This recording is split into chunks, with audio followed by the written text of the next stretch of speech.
Je vais vous conter une histoire. L'histoire d'une reine dont le royaume était de bois. Oui, mais de bois blanc. Dans ce beau quartier de l'île, où autrefois chantaient les loups, on devenait reine parce qu'on était la plus belle. Aujourd'hui, on ne trouve plus de reines. On ne trouve guère que quelques miss. La différence est grande. La différence entre une reine et une miss se situe dans le costume. En fait, entre un costume de reine et un costume de miss, il y a une différence de 12, 14, 15 mètres carrés de tissu. La dernière reine des Bois Blancs s'appelait Fernande. Et elle m'a tout raconté. Enfin, elle l'a raconté à un journaliste que j'ai lu. Au mois de juin 1924, elle habite encore chez ses parents, par ici, rue Gobain. Elle a 16 ans. Un beau jour, parce qu'au Bois Blanc, tous les jours sont beaux. Si, madame. Un beau jour, elle va chez Monsieur Lelon. Vous connaissez Monsieur Lelon, non? C'était le libraire qui avait un magasin rue Chaplin. Elle va donc pour acheter de l'encre et des plumes et elle entre dans le magasin. Et voici ce qui s'est passé. Oh, bonjour, Monsieur Lelon. Bonjour, ma petite Fernande. Mais c'est qu'elle est mignonne, Fernande. Et puis elle est gracieuse. Enfin ça, le libraire ne le dit pas. Il le pense. Hein. Elle a 16 ans. Tu n'as que 16 ans, faut voir comme...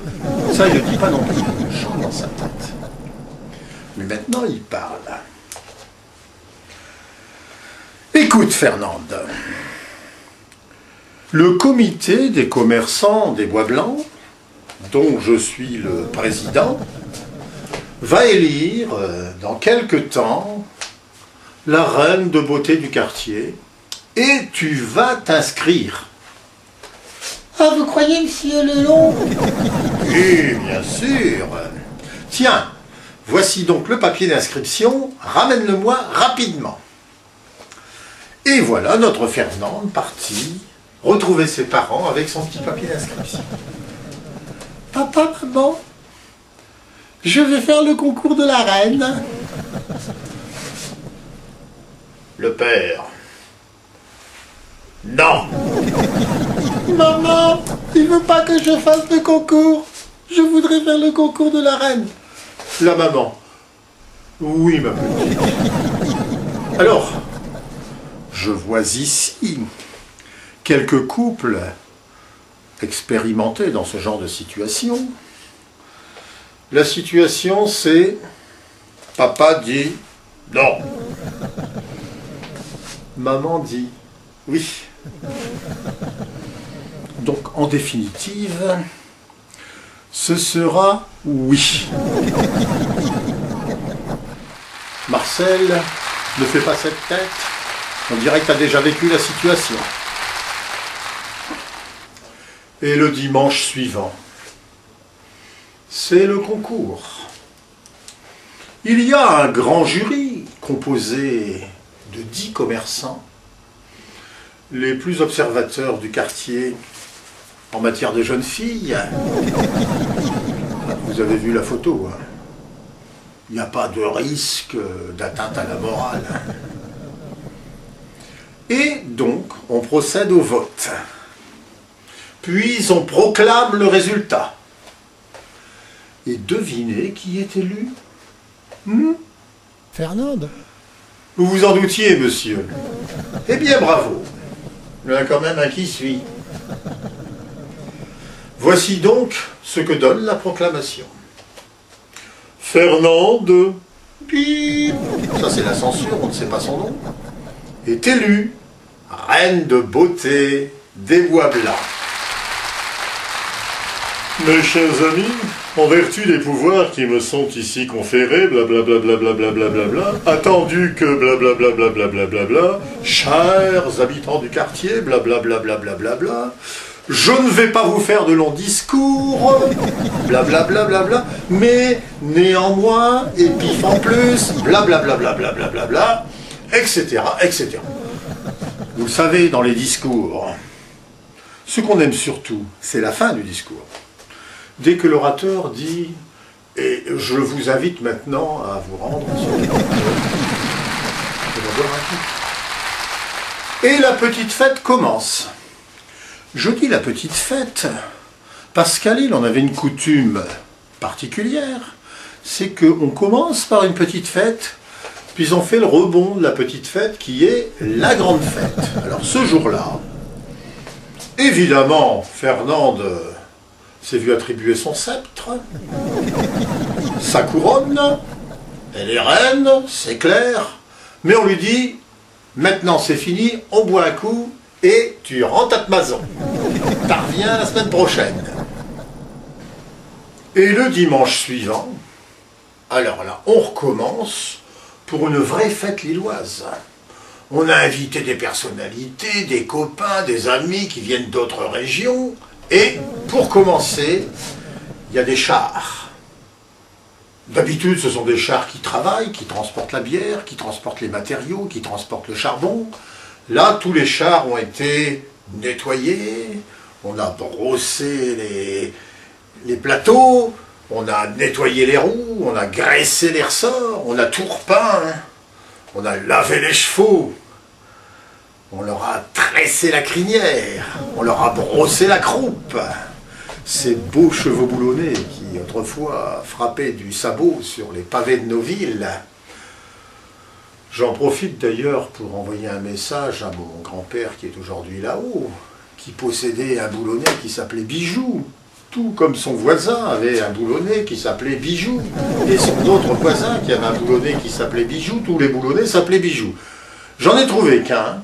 Et c'est ici, c'était celui de Monsieur Deveau, qui s'appelait Pompon. Moi, je le rappelais Pom-Pom, à mon avis, il devait être pomponné. Ou alors, il avait transporté le nounours de Bonne Nuit les Petits, qui faisait pom-pom-pom-pom-pom. Je dis ça pour t'aider. Bref, parce que ici, dans le quartier, tout est blanc. Les gens du quartier qui sont ici le savent, les autres peut-être pas, mais on a l'habitude de mettre du blanc partout. D'ailleurs, vous allez m'aider, dites-le avec moi, ici le bois est blanc. On pratique souvent le métier de blanchisseur ou de blanchisseuse. On porte le bonnet blanc ou le blanc bonnet. Ah non, ça c'est autre chose. À la guinguette, on boit un petit blanc. Le dimanche, quand on accueille des amis ou des parents, on fait la blanquette. Tous nos chèques sont en blanc. Ah monsieur, vous êtes tombé dans le piège. Je note. C'est noté. Par contre, ce que vous ne pourrez pas dire, c'est que mon histoire est cousue de fil blanc. Le blanc est ici en vedette, comme l'écrit ce cher journaliste, habile, ne faisant même pas l'association entre le blanc et vedette. Vedette, madame. Vedette, la mère Denis. Oh, c'est vrai, ça. Bon, je sais, elle n'était pas lilloise. Parce que si elle avait été lilloise, elle aurait fait « Bah, c'est sûr !» Bref, il y a surtout le char qui représente tous les métiers du blanc. ces femmes montées sur le char qui font des démonstrations de lavage, de repassage, d'amidonnage des costumes. Tout est beau. Et derrière, il y a ce beau char de la reine qui va faire le tour du quartier, son sceptre à la main, sur un char qui symbolise la pureté, la beauté, la blancheur, où tout est blanc. Et je lis dans le journal que ce char était habituellement celui du marchand de charbon. On a aussi le sens du contraste.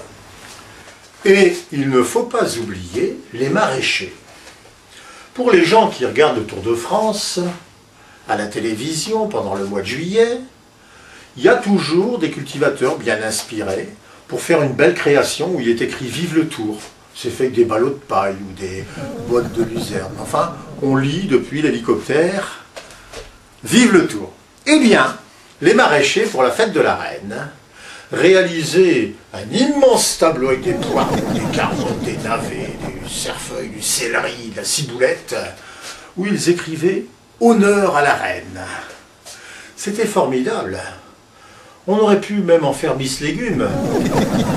Il y a bien des Miss cassoulet, choucroute, rillettes.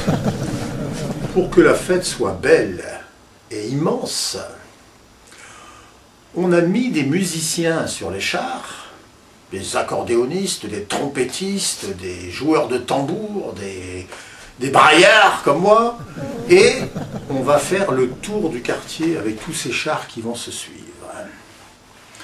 À l'époque, on ne parle pas encore d'éthylotest, on ne parle pas encore non plus du grammage d'alcool par litre de sang, et les chars vont s'arrêter à chaque café.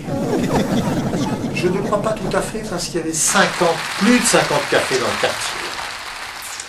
Et nous sommes dans un quartier qui est au bord de l'eau. Une des richesses du quartier des Bois Blancs, c'est l'eau.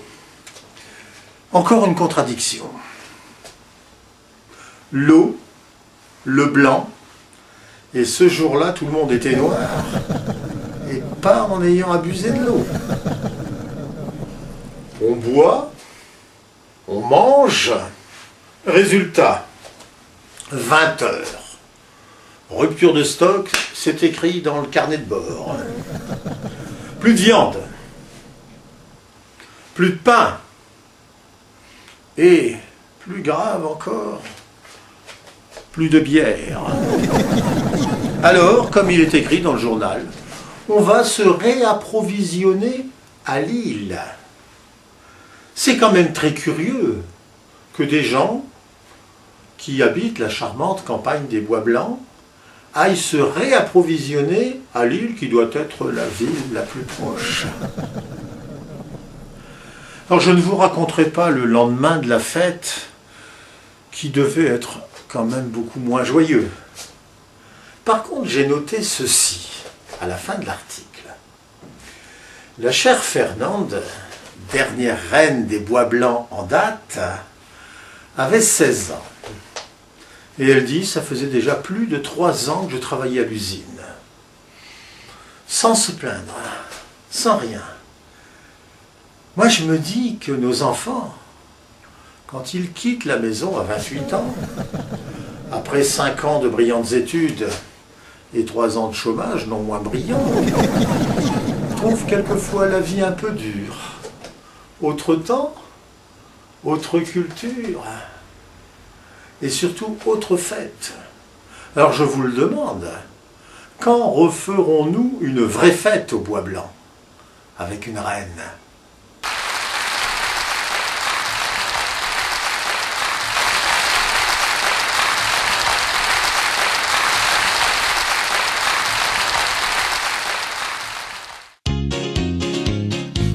Des dentelières, des enfants de filetier, de la grande guinguette aux belles aventures.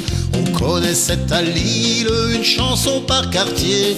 À la fête on chantait, vive les enfants d'Ichy. Les usines sont parties, les maisons démolies, pour faire un beau quartier au centre de la ville. Les enfants qui grouillaient encore dans les rues, on les s'est installé au quartier des Bois Blancs.